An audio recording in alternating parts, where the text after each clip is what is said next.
Hi friends, Captain Beauty Selfie. மீண்டும் உங்களை வரவேற்கிறேன். இன்னைக்கு நம்ம பார்க்க போறது என்ன அப்படினா ஒரு ட்ரிப் எடுக்கிற போட்டோல மூணு பேர் எப்படி ஒரே நேரத்துல ஆட் பண்றது அப்படினு பார்க்கறோம். ஒரே ஆளை மூணு தடவை எப்படி நம்ம ஆட் பண்றது. டபுள் ஆக்ட் போட்டோன்னு பார்த்திருப்பீங்க. அதே மாதிரி இது ட்ரிஃப்ளாக்ட் ஒரே ஸ்டில்லே மூணு விதமான போஸ் கொடுத்து எப்படி எடுக்கிறதுன்னு தான் பார்க்க போறோம். சரி வாங்க பார்ப்போம். அதுக்கு உங்களுக்கு தேவையானது என்ன அப்படினா அந்த போலோ அப்படிங்கிற அந்த அப்ளிகேஷன் தான். இந்த அப்ளிகேஷன் அது போலோ அப்படிங்கிறது. இந்த அப்ளிகேஷன் இதுக்கு மட்டும் இல்லை, ரொம்ப எடிட்டிங்கும் உங்களுக்கு யூஸ் ஆகும்னு நினைக்கிறேன். அந்த அப்ளிகேஷன் ஓப்பன் பண்ணி பார்த்தீங்க அப்படி தெரியுதுல, ரொம்ப இருக்குது. உங்கள் அப்ளிகேஷன் வந்து நீங்கள் லாக் பண்ணிக்கலாம், ஸ்க்ரீன் லாக் போட்டுக்கலாம், அதே மாதிரி ஃபோட்டோ எடிட் பண்ணிக்கலாம், ரொம்ப இது இருக்குது. இதில் நீங்கள் எப்படி கையை இழுத்து பார்த்தீங்க அப்படின்னா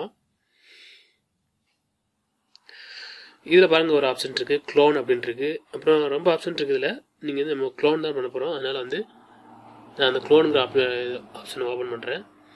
ஓப்பன் பண்ணதுக்கப்புறம் நமக்கு கேமரா அந்த மாதிரி ஓப்பன் ஆயிரும். ஓப்பன் ஆனதுக்கப்புறம் இப்போ வந்து நான் ஒரு ரிமோட் வச்சுருக்கேன். அந்த ரிமோட்டை நான் இங்கே வைக்கிறேன். இப்போ எப்படி அப்படின்னா இப்போது ரிமோட்டை வச்சதுக்கப்புறம் நீங்கள் பாருங்கள், இங்கே ஃபோட்டோ எடுக்கிறேன். ஒன்றாயிடுச்சு. இது நீங்கள் 3 தடவை எடுத்துக்கலாம். அதை கொஞ்சம் நவட்டி வச்சிட்டிங்க அப்படின்னா கை வச்சு 2ஆயிடுச்சு. நீங்கள் பார்த்தா தெரிஞ்சிருக்கும். அதே மாதிரி நம்மளை யாராவது ஒரு ஆளை வச்சு நீங்கள் 3 விதமான போஸ்ட் கொடுத்து இந்த அப்ளிகேஷன் மூலமாக நீங்கள் பண்ணலாம்.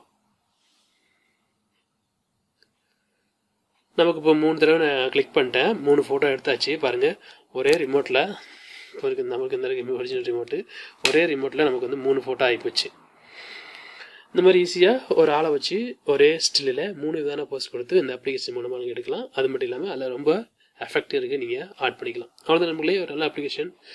இந்த அப்ளிகேஷன் யூஸ் பண்ணுறதுக்கு என்ன அப்படின்னா, உங்களுடைய மொபைல் வந்து ஆடாமல் இருக்கணும். அதுக்கு தான் நான் வந்து இந்த சின்ன ஒரு செல்ஃபி ஸ்டிக் வச்சு நான் கேமரா இது வச்சுருக்கேன். ஆடாமல் இருந்தால் தான் உங்களுடைய ஃபோர்ஸ் வந்து கரெக்டாக இருக்கும். நீங்கள் வந்து கையில் வச்சு எடுக்கணும்னு நினச்சிங்க அப்படின்னா, கொஞ்சம் ஷேக் ஆனிச்சு அப்படின்னா அதோட ஃபோர்ஸ் கரெக்டாக வராது. அதனால் நீங்கள் எடுக்கும்போது உங்களோட மொபைல் ஒரு ஆடாத இடத்துல ஒரு ஃபிட் பண்ணிட்டு நீங்கள் ஃபோட்டோ எடுத்தீங்க அப்படின்னா நல்லாயிருக்கும். இந்த வீடியோ உங்களுக்கு பிடிச்சிருக்குன்னு நினைக்கிறேன். பிடிச்சிருந்தா நம்ம கேப்டன் யூடியூப் சேனலை மறக்காம சப்ஸ்கிரைப் பண்ணிக்கங்க. வீடியோஸை லைக் பண்ணுங்க, ஷேர் பண்ணுங்க. மீண்டும் ஒரு நல்ல தகவலோடு சந்திப்போம்.